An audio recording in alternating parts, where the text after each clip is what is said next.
American Pageant, Chapter 15, 15.5, Higher Goals for Learning. Higher education was likewise stirring. The religious zeal of the Second Great Awakening led to the planting of many small denominational liberal arts colleges, chiefly in the South and the West.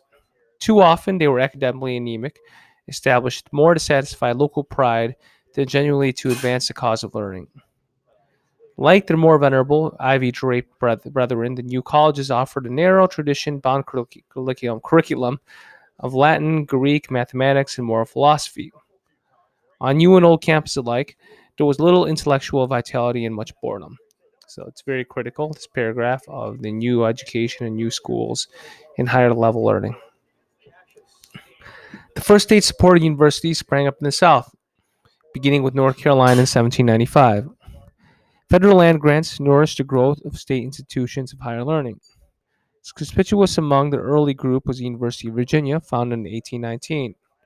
It was largely the brainchild of Thomas Jefferson, who designed its beautiful architecture and who at times watched its construction through a telescope from his hilltop home. He dedicated the university to freedom from religious or political shackles, and modern languages and the sciences received unusual emphasis. Women's higher education was frowned upon in the early decades of the 19th century. A woman's place was believed to be in a home. Training in needlecraft seemed much more important than training in algebra. In an era when the clinging vine bride was the ideal, coeducation was regarded as frivolous. Prejudices also prevailed that too much learning injured the feminine brain, undermined the health, and rendered a young lady unfit for marriage. The teachers of Susan B. Anthony, the future feminist, refused to instruct her in the long division. So, main thing you understand from these last three paragraphs is just the development of state universities, right? South North Carolina being the first, and of course, followed by Virginia afterwards. But I'd say the most important paragraph is the last one we just read. It just discusses the role of women in education, that it was frowned upon for women to get educated in terms of higher education and university. Women's schools at the secondary level began to attain some respectability in the 1820s, thanks in part to the dedicated work of Emma Willard. In 1821, she established the Troy Female Seminary. Oberlin College in Ohio jolted traditionalists in 1837 when opened doors to women as well as men. Oberlin had already created shockwaves by admitting black students. In the same year, Mary Lyon established an outstanding women's school, Mount Holyoke Seminary, later college, in South Hadley, Massachusetts. Mossback's critics scolded that they'll be educating cows next. Um, so what this paragraph kind of talks about is just different universities that decided to open up the doors for women, and as well as Oberlin College that opened it for the first black students. Adults who craved more learning satisfied their thirst of knowledge at private subscription libraries or increasingly at tax-supported libraries. House-to-house peddlers also did a lush business in feeding the public appetite for culture.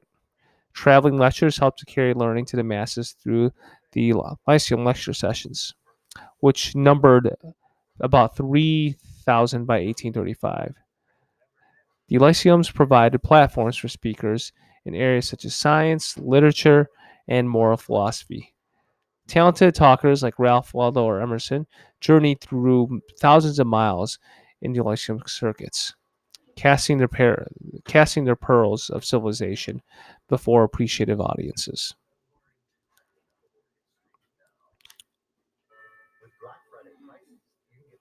Magazines flourished in the pre-Civil War years. Most of them withered after a short life. The North American Review, founded in 1815, was a long-lived leader of intellectuals.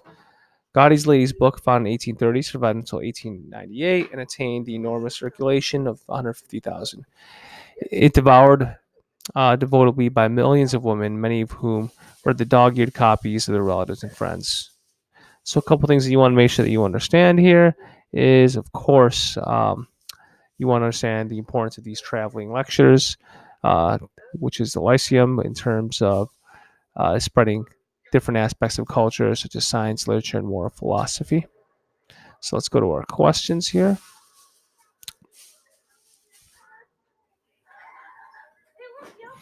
We went ahead and we definitely covered these four.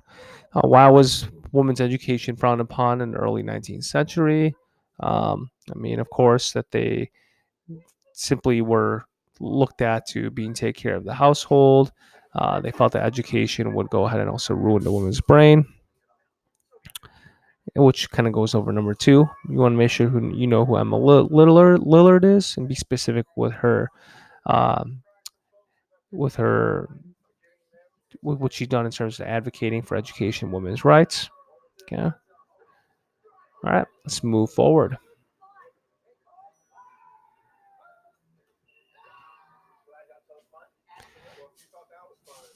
15.6, an age of reform. As the young republic grew, reform campaigns of all types flourished in sometimes bewildering abundance of driving forces of religious revival and the rapid growth of a market economy converged. Some reformers were simply crack-brained cranks, but most were intelligent, inspired idealists, usually touched by the fire of evangelical religion, to licking through the sanctuaries and steeples of American churches. The optimistic promises of the Second Great Awakening inspired countless souls to battle against earthly evils. These modern idealists dreamed anew the old Puritan vision of a perfected society, free from cruelty, war, intoxicating drinking, discrimination, and ultimately slavery. Women were particularly dominant in these reform crusades, especially in their own struggle for suffrage.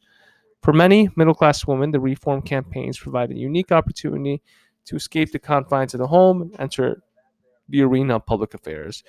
So, through this intro, you understand is that some of the things that we look to attribute the age of reform to is, of course, religious views. But one thing too is that women were also taking the lead in a lot of these reforms, as they saw it as a way that was a form of political participation and away from the confines of the home.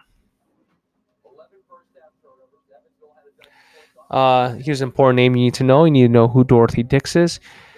In presenting her case to the Massachusetts legislature for the humane treatment of the mentally ill, Dorothy Dix quoted from the notebook she carried with her as she traveled around the state. Lincoln, a woman in a cage, Medford, one idiotic subject change, and one in close stall for 17 years. Pepperell, one often doubtly chained, hand and foot, another violent, several peaceable now. Dedham, the insane, disadvantagedly placed in jail in the almshouse, two females in stalls, lined wooden bunks, filled with straw, always shut up. One of these subjects is supposed curable. The overseers of the poor have declined giving her a fair trial at the hospital, and I was informed an account of expense. So, of course, here one thing you understand is that Dorothy Dix is obviously advocating for better conditions for people in jail, prison, or in an asylum, or just imprisonment in general. Imprisonment for debt continued to be a nightmare. Through its extent, though its extent has been exaggerated, as late as 1830s, hundreds of penniless people were languishing in filthy holes, sometimes for owing less than $1. The poorer working class were especially hard hit by the merciless practice. But as embattled laborer won the ballot asserted itself, state legislature gradually abolished debtors' prisons. So one of the things that they're saying is the lower class started to vote more. What state legislators started to do was stop the punishment of putting people that owed debt into prisons. Reformers likewise tackled noxious criminal codes in the states.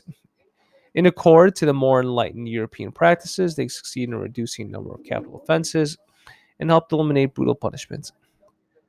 They succeeded in reducing, yeah, such as whipping and branding. A refreshing idea was taking hold of prisons should perform as well as punish, hence reformatories, houses of correction, and penitentiaries for penance. So one of the things that they're looking for is just changing the prison system up. Uh, for example, they believed that the behavior should be reformed rather than punished. Sufferers of so-called insanity were still being treated with incredible cruelty. The medieval concept, had been that the mentality deranged were cursed with unclean spirits. The 19th century idea was that they were willfully perverse and deprived, to be treated only as beasts. Many crazed persons were chained in jails or doors or poorhouses with sane people. So what they're looking at here is you're seeing a change, as in earlier medieval times, they felt that someone that was mentally deranged was cursed by spirits, but that view is now kind of shifted and changed by the 19th century, as they felt that people were treated perhaps with inequality, and that might explain why they behave in that fashion. In this dismal picture stepped a formidable New England teacher author, Dorothy Dix, a physically frail woman afflicted with persistent lung trouble. She possessed infinite compassion on insane asylums from her first-hand observations. Though she never raised her voice, Dix's message was loud and clear. Her classic petition of 1843 to the Massachusetts legislature, describing cells so foul that visitors were driven back by the stench, turned legislative stomachs and hearts. Her persistent prodding resulted in improved conditions and in a gain for the concept that she demanded were not wildly perverse but mentally ill. So you understand that paragraph is what Dorothy Dix is definitely advocating for is better prison-like conditions. Agitation for peace also gained momentum in the pre-Civil War years. In 1828, the American Peace Society was formed with the Ringing Declaration of War on War. A leading spirit was William Ladd, who orated when his legs were so badly ulcerated that he had sit on a stool. His ideas were finally to bear some fruit in the international organizations for collective security in the 20th century. The American Peace Crusade, linked with the European counterpart, was making progresses by mid-century. But it was a lack of bloodshed from the Crimean War in Europe and the Civil War in America. Oh, we went ahead. Sorry, excuse me. We definitely went ahead and answered these questions. Age of Reform.